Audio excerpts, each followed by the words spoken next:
intinya dulu di Islam Jamaah itu sampai sekarang sih, mereka punya keyakinan kalau ilmu tidak ada sanadnya itu tidak sah. Jadi harus ada sanad. Harus ada sanadnya, Harus itu ada sanadnya. Rumus awal rumus Islam Kalau tidak Jamaah. ada berarti mereka anggap mencuri. Ilmu itu kayak mencuri gitu. Dan disampaikan tidak boleh. Diamalkan juga tidak sah amalannya gitu. Sehingga ketika mereka mau mengkajikan Ibnu Majah, ternyata sanadnya nggak ada.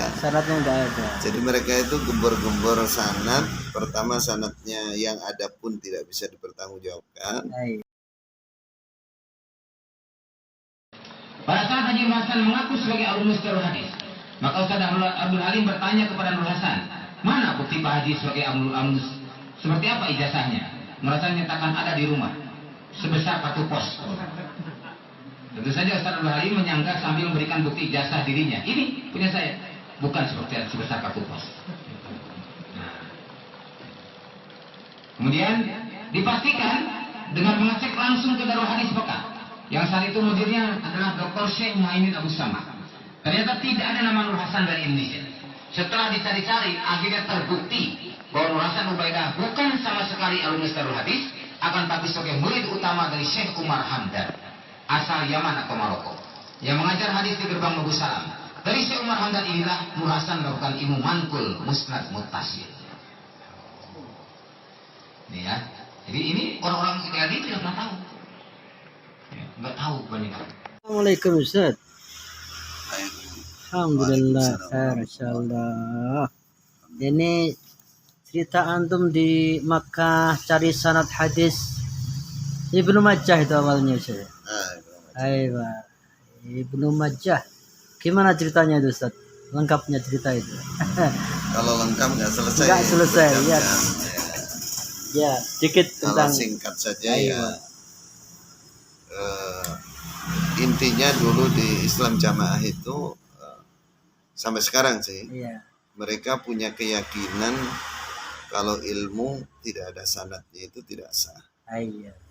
Jadi harus ada sanad. Harus ada sanadnya, Harus itu ada sanadnya.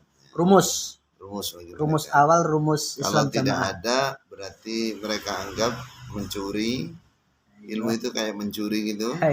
Dan disampaikan tidak boleh. Diamalkan juga tidak sah amalannya gitu.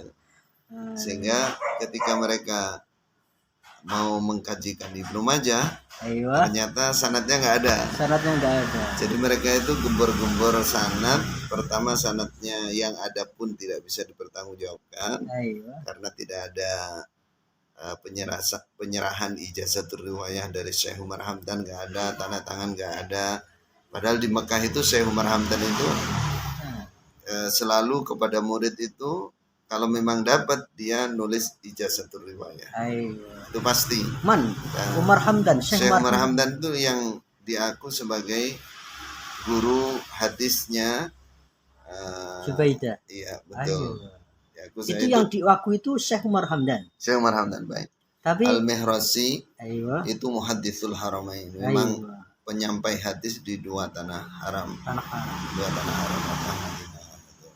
Jadi ternyata sanad yang ada di Jokam itu, di Islam Jamaah itu tidak ada penyerahan, itu tidak ada penyerahan. Kemudian kitab terjemahnya sabetnya Syekh Umar Hamdan juga nggak ada.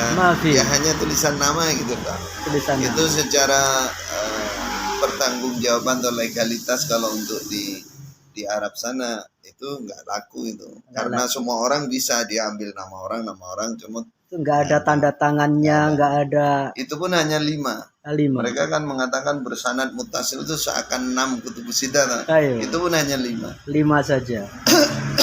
Itu 5. Kemudian pada saat mau mengkajikan Ibnu Majah tidak ada sanad. Syekh Umar Hamdan itu wafat tahun berapa? Syekh Umar Hamdan itu kalau saya tidak salah sekitar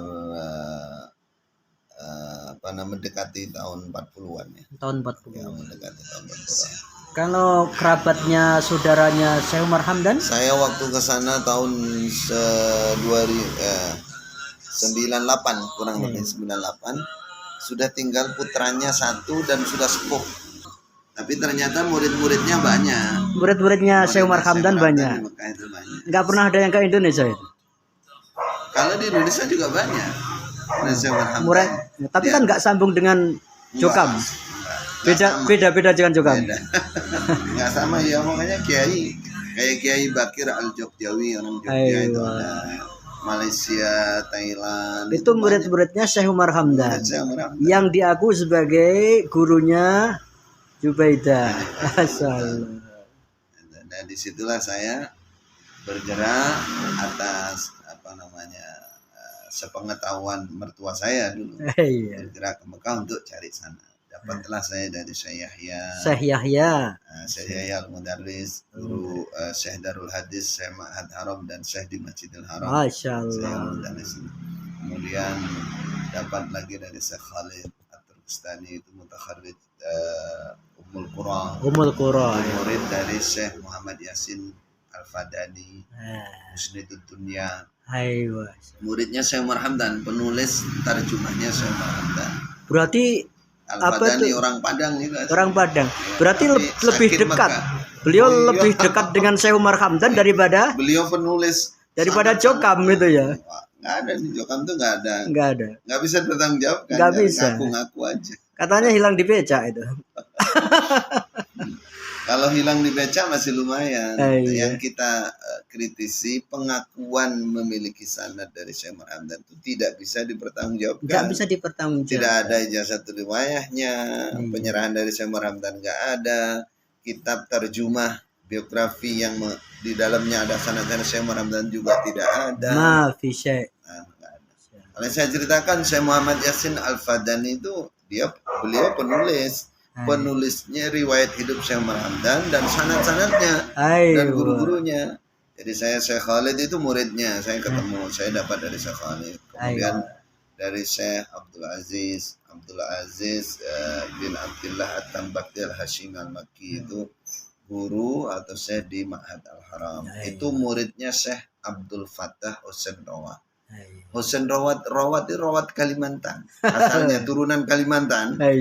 Beliau Al-Faradi, ahli faraid, dan penerusnya Syekh Umar Hamdan di Masjidil Haram. Di Masjidil Haram.